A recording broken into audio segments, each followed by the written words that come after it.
Amaka de Chubevinho. SN o Chachan Plipambena, Yajo Jugamakoya.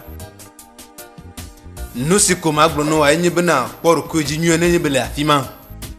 Enugua, Manya talk for Jumayo Nyolo. Alessia Monu, Soponlea. Ninamaki Amabaraha, or Soponli in the Mo Barantolo. Papa, Amakanchu, the Pokios baby, Yamania de Chubevio. The Tubigamania, my tank Poro Quinaji. Amaka, do you knew Bena, you move with Pogamo de school at Tetinu. Eseta, Megano Fuya Kayakato. Fonu, Nanyabana, Eleviria. Alabana, Magabe Dukli do Kuyo. Eh? Eye Gachova, Meganona Fisafi, Yile Jugamamu. Papa, Amakanchu, the Pokios baby, Mania Skuma de Lolo. Yamania Skuma de la Croix. Papa, Yamanonusio, I can attend a Bobrona Bemania Letredo. Oh? Je parle français correctement. Amaka, Maglonusia no Henya sur le Maglonawa. Nelegia, Cho Odo, Nelegagia, Choi Kongbol Cocolidien, fils à fils in Drofan. And you must say bye bye. Amaka, Enugua, Mola, Bemia Copa, ma fils à Nolo. C'est un homme au point de Rafi, un homme au chouin, pipi, à fils à pipi, vous la fils à philo, hein? Hein? Moglono la Maka. Agnon.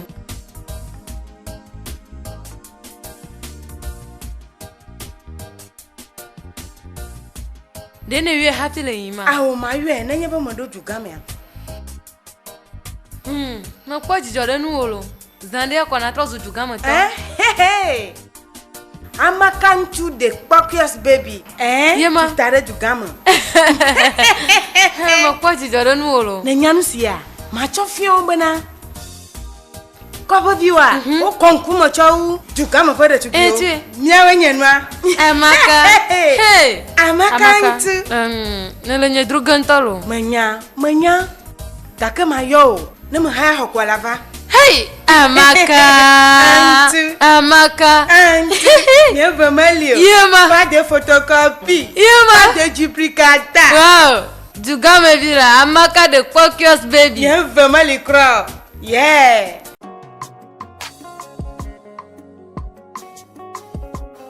But it no matter. Other girls them day, but make them find their way. My baby sweeter. Make them just stay talk. Oh. Now them get their mouth. Oh. I no go change my mind. Now she be my child. Eh wo. Magabijo. Deko wapuju boma ve ple pono kle chidon la fima. Ne me verre le pono. Ne pono le peu. Doto na maklao. Ni ma de mona nu fulfusi la pese mo hein. Ni ma de mona nu fulfusi la nyo homo quoi. Ya. Nu fulfu la leke. Mabana ma ve ple pono kle chidon no. Kwa ene tonjuju anana. Nana, nukata nano nye jumale ha. Nukata. Nuka mona o. Alo de hovi kuchu seta ya. Nana honeni le tohaya hosia. Honeni le tohaya hosia ela bano nyanye jun. Ndekanya futusi anana. Le jibe globe galesia lo. Le jibe globe galesia lo. Ka kemi kula henviwa. Mi va chupo gonne le hovi social. Mia onu. Nukata onye. Nakala o makpa. Nala o matu. Ese ko ho. Nuka onye. Ala bana le fortuna hovi swesiata. Clématisé si la fisia. Si on le bon en fafa namia. Jojo ko chulo de namia sei. Kakana potole li don le miata, le mia jun. Dem kata ha. Nyo gakam makao. Nyeto wenye ba clématisé nyama le domo jojo ko chuna na de kam le homo hana mo gakam gavon. Me clan hendu anyi bo bana nyimati jama hovi swesia. Ba klo me bo. Ese tamia me mi tojo afisi mi choba. Bura monanya, bura fisia. Nuka onya. Nuka nyanwa. Nana. How ma dodo la fa gochun. Olo buganga okunese ayi. Yiwa le ba haya honde kaya kwa la modu le glon de ta molo poma. Egomere. Ne nye jume malo. Nana to ala ma to lo dodrolo. Malo claro, pourquoi dire? Mi clan hendu bo la fisi na cho sa vinya no. Ho ho to sa fla. Nuka na jibe ya. Pome, pum makpala. Le ta ogama mulo. Oh, nuka on to ta ogama. Malo clan. Nu flow. Amoma dota. Anyu chukara mulo. Nyekple mi atu gula pese ma. Ta. Office na ida. O ha bula fisia. Idiot. Pokyo so ne va nyek bima. Amaka ne kpefu. Ne jibe agbona ba galasi nya ha me le don galasi nya me gavon Va le docteur. La Amaka ntu de kpaki asupe nko. Gbevu. Hey! Yento no be ple kpono. Pleti don de katati mala homana o. Yele va le nyantu. Enya Amaka ntu de kpaki asa be bietanye se. Gbevu. Hey! Manya wo fo dada yolo. Alo so sino gbova. Nana ha. Hey! Ha!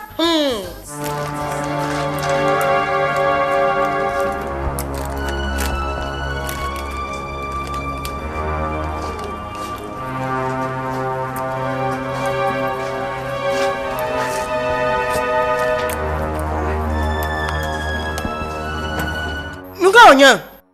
Nuka onya pone vale. Ta flache de tugui. Nuka ta na la pono zin le tia menene ma. Hey! Bono wea. A chen nyentweri to we onya. Eh? Ga ke mo ne mo. Ta ma sem le no. No chono jolo gbani la fisi aka ma ponu. Eh? Ne ye be pono yen lo droma. Amon kpara e ma na o. Asi o le be na de kuku na abe dadi mo de kuku kan vire ne ma. Ne va be le nu fianye. Nye mele wa pono ji. Ta bura fisi a. Amaka ntumlo nchegle yo jibe wa yin hono. Ta flache me gabidio. Jobe da takpe dadi na ti go devi me. Ala donji wa wu. Ko fi kenyi sia. Bobolo gbovi ananda. Mi gbe pa no mi temo do no susu funu de kakpe lo jama. Amaka nuka te me le no do le hom. Ne kwa homa. Jojo si la fima ala tem fiamoju. Nuka jero me apple de tugumaji. De tuguma. Asina de blado ho am fivila. Klenyolo. Bine, de tubi am pon drone. Asi ole bo de kuku na ambia nkpono a. Aji va de tugan po de tubi won le nyankuma. Va be na alesi me no adu mama nyu. Gbenelo. Amaka ntuma hia mama vi mo be bo wanye holo. Ese te ne le nu pon ne ma. Nu flu. Nana. Majibe ma rakple lo trokpaji. Akumea. Akple.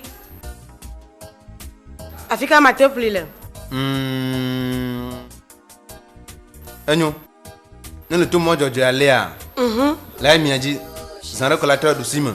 Ne le vie kwa la commande de ton père. La 20 zanre kwa la kera comment ça s'appelle? Toi le tu bi manuelo. Blane. De tu bisio. De na do kwa mama no na so moji. Bevo. Mami gbogbo lo wa mo. Kora na maklon. Jujo nya peli ko jujulo. Ni mele chukara ka jimo. Ame kwa. Nna nka onye le fude no ha. Boboro ko viere. Ma kwa ma si ova nu gudo nko no we a. Manye si ne va nu gudo nko no nta. Ye we be we ya na nyocho mo. Le segome a. Le do ku do de japa. Le do ku do de japa. Edu afisa fi kwa na do ku glojo. Amaka gbon sam sene jia. Nyama gbon tonya no volo. Jujo nya peli ko juju. Boboro ko vide. Mo boy ma gbon no lo. Jujo nya peli ko juju. Ni mele nya jimo. Ame kwa. Nenya. Nyama do nya re kan to hala gbon fi vilayo. Hala ba matro bu onya si anu pa. Me ka fere na mo. Won nya we ma ajuin. Ore Kenya ma si va enu guju amagba mi ma ga senu. Le dodo ma pa. So sad to say my baby has gone away. She's gone away. Ooh, she's gone away. Never coming back again. Nana, Nelia. Makema. Nyakema nye. Cynthia. Ego le do. Melinyelo. Enote na mabio nyasialo. De tukwika onye na inde gbocha. De tugui. Allo, de tugire no inda fi mache. De tukwika onye. Oh. Honye pa hyan liye, e chokofe vai. Chokofe? Nana de tugui ma vodi nto. Tukara le lamene. Nuka o. Enyo. Doko mo po de tugisia. Wono akpono flinde time. Holo nye eko nya meje fele nlo. Deko me fele n. Eje njuju zireka. Aba me jagore nene. Nye mesemo. Ta flache, me de ta flache ren seta, hein. Me clean happy, hein. Me clean nu. Holo nye la nyobe na gbe ne lo. Ela be ne jesin la fosi amenye me jina nyo. Ga kene jinyal nya, ne jinyal nye konya macho ne lo. Cynthia me be nyula en magbe. Mega mama ko blene mega ma plenya ko. Ka kapi more. Nyo be na klelo. Ta flache gbinelo gbine zireka. Ni choko va kwa nkema ole. Ah.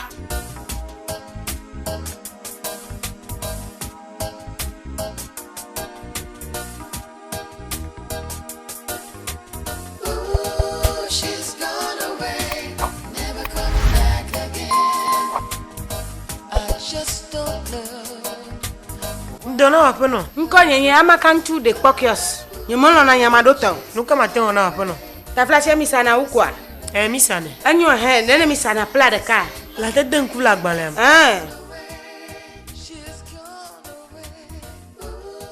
C'est mon cher. E ponto. Anyo sa pla de kana. Pla gomoti de ka. Enyo.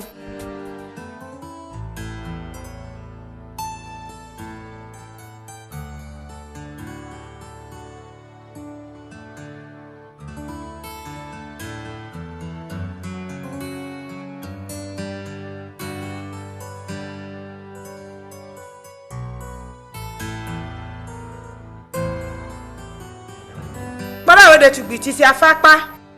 Doli nan.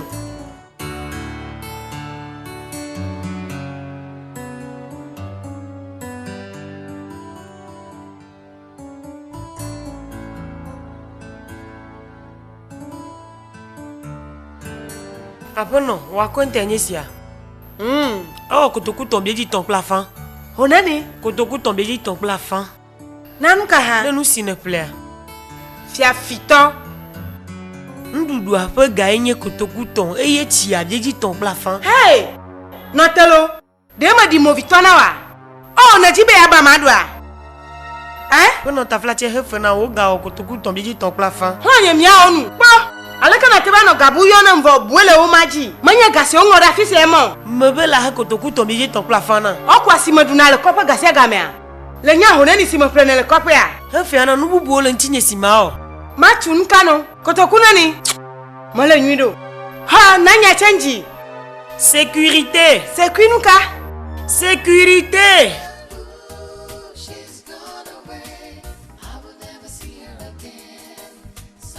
Ah, Cynthia. Ah, holonye leke ha. Keralo afika yenel ha. Mado iple nano mava. Obola kore mnye ma plena nelo. Esi enye nuka ha holonye. Ahia bio menye alo nuka. Ne jeblo la Aulo magano fo mo lo. Egbe amanya hianyo gake amere manya chomulo lati vado afima falo. Ne nuka. Avado afika gbe kagbe. Ne ni ele go amano. Ndona nyabe yenye nyapele ka bavito seta amere manya. Bora. Dijon masi onele ma. Bi ton plan ko la san le gamolo. Nuka le jibe ma pleva nai. Bo kabala Nuka le jibe ma pleva nai. O halo gabu ma si nu chocho na ware nka no akli. Mateo. Azo ne ve ko don choji. Na si gbomi la fisi eke kancho. Bo me kanu si ma pleva ni ma choche ni vana olo. Ne no tamana. Enyeji ne le shon le nenema. Kwa ne jeblo lo inava.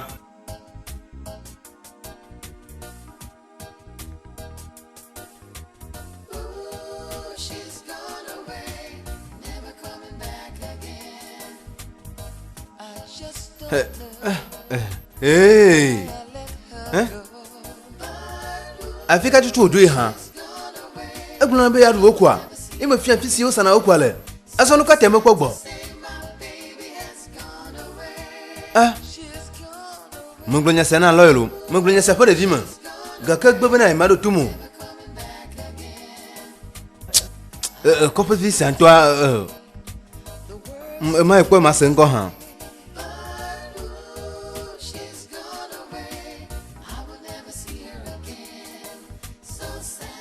Ha. Mele yo yanto ha chomu.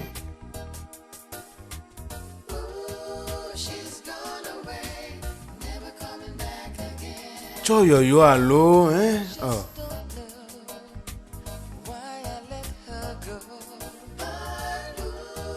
Ukata na jila don kwe dokuyo. Here. Ne dunu avo ho nyima ka tendro hola si ore.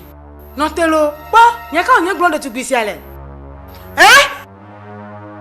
Ne kponya Amaka de Pokios. Amaka ntu de Pokios baby. Yene susu be atendo ngoji na ma. Matendo ngoji na nyolo. Akono henu si ne du apefe nyo amayo kpo vito na. Le banka.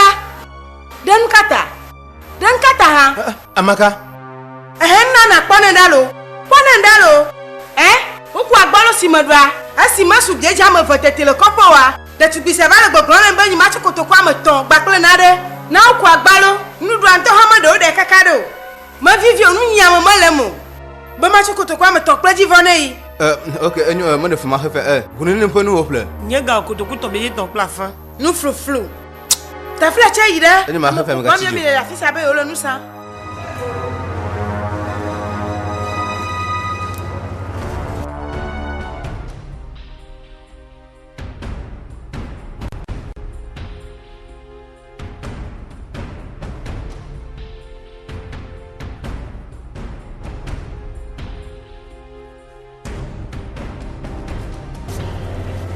ha akpena ho change ya akpono kaka me gabi jolo enyo ame gã baba yi enyo zan de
Cynthia chalele ke ha de ne kwa maka mekenya maka amaka la honye fa hyanvia chale ndisi ya nya mekpo esi me wono nye juma nane jore ji ya po ejulo gbon esi me be ma hanu si odu afefia le nudu safia edula na fo me le gafopo sia ma ya nusi katale wo chaka nenu ma jeme alo avuno ho nye chadi ole la tro gboba po ma ni makare julo ameye yo nye le jugama ha kopo vima jeme nyamegble no yentola tro gboba po ma ndala wo ha megble ne honya lo ga kegbe ma do tumolo ni me le chukara jire du semolo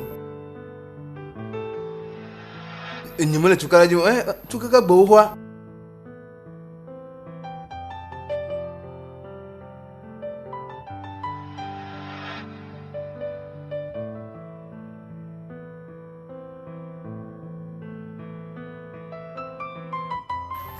Agnon, grand frère, ta flèche note. Ta flèche nous comment on a Mal sronye jim. Sron. Mais quand sron wa? Alors elle nana bon. Afrika. Oh hayam.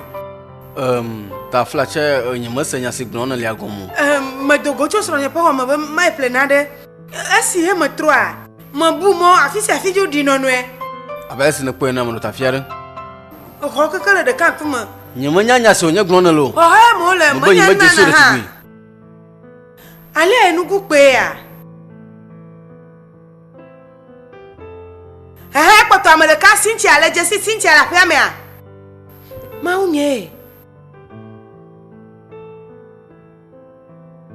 Kama buenye sie. Hey, Amaka nchu. Le jo va bule enu gua.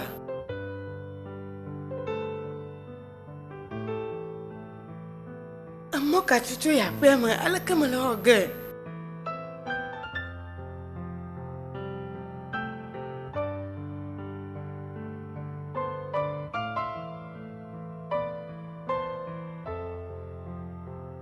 Doma hada chukusi abuelo. Hein? Nuka onye se oya.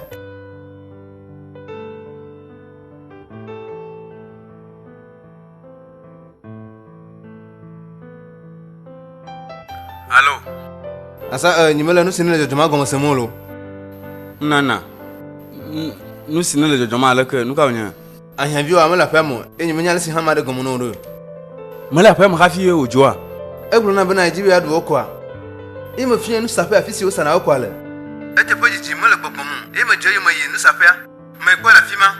No sala kwa kula security a ole dare. Be mo hanu si odu afafo. E mo hefe ne. Esi me mo na kuku don leta. Ejo le bonye nyimonyo. Mo sisu beju afuma ga kasi me gboba fuma nyima kwa. De ne yo pe kapuma kwa. Mo no yo ho le pe kapumaji. Ga kama va duje si bina agle kapuma da fuma. Hey, ku ka nyisia. Mo kan to nyisia o. Anyo mo se onya mo bona konfila. Enyo ni hamu gbono do amema.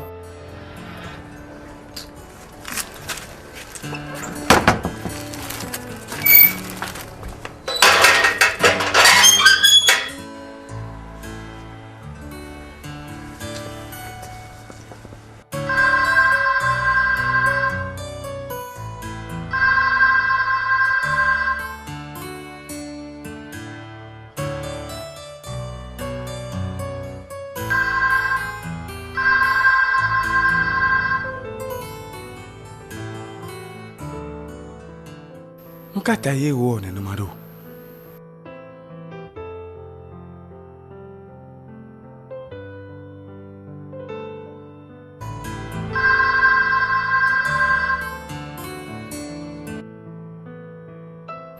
Ele yinga kamale chomu.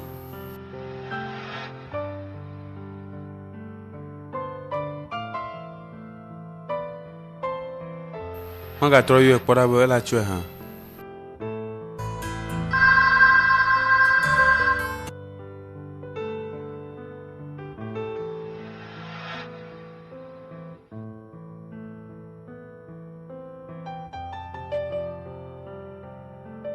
Magamamelo magamamelo. On to le nya ha mi pletie. Ba za da sinyama kpoma gbona da. On kpodu ni harolo. Hosevnu. Mato bonami lo. Ni hogo na. Donami. Ta flache ma de funami. Male sonye jim. Makanye snowa. Makai. Aloysius o gba plan na na eleju. Lo ho hayama. Amakanya le so se akanye na na. Bunyemia oni. Ta flache mo bunye manya fisi apema lo. Mo jibe mi afia. Abale se ontona kwa ne amya jimevu jojo azia chale. Oh na babu yelo. Ye tutu ma de mabu. Na nya sno pa kapumo no ba. Na ma sha otonya no na we. Kapomo nya chi apema. Kapumo wa chi apema ya. Sno pa kapumo nomba meleta muna wa. Nomba le kapomo ama la fiama. Aso na won to wa na ma we na sno no wa chwe. Na sno no wa chwe. Ya hala nye kapomo ama. Ala kapomo ama.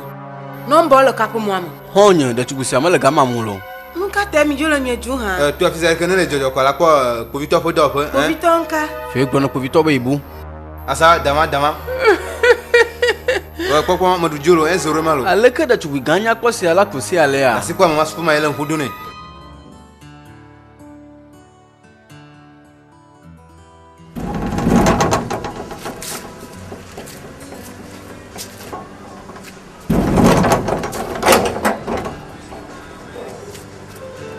Dene kwa.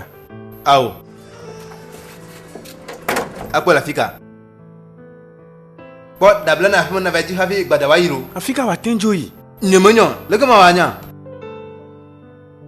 me gblenya sano ne be la mo ta baba ji be ajinya no magaji amakantu go mi ma ga samu yima ina baji maga baji nya no yo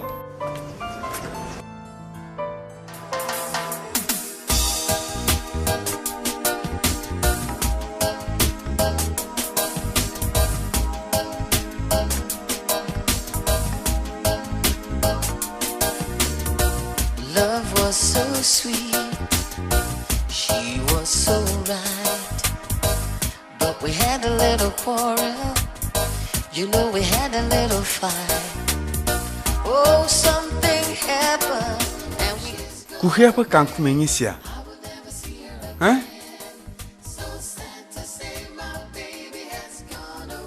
Namanya ada cuci lah kena kopelo. Nyaka maglo. Ala ke maglo ru nanya be namba ajubunya tepe. Why I let her go?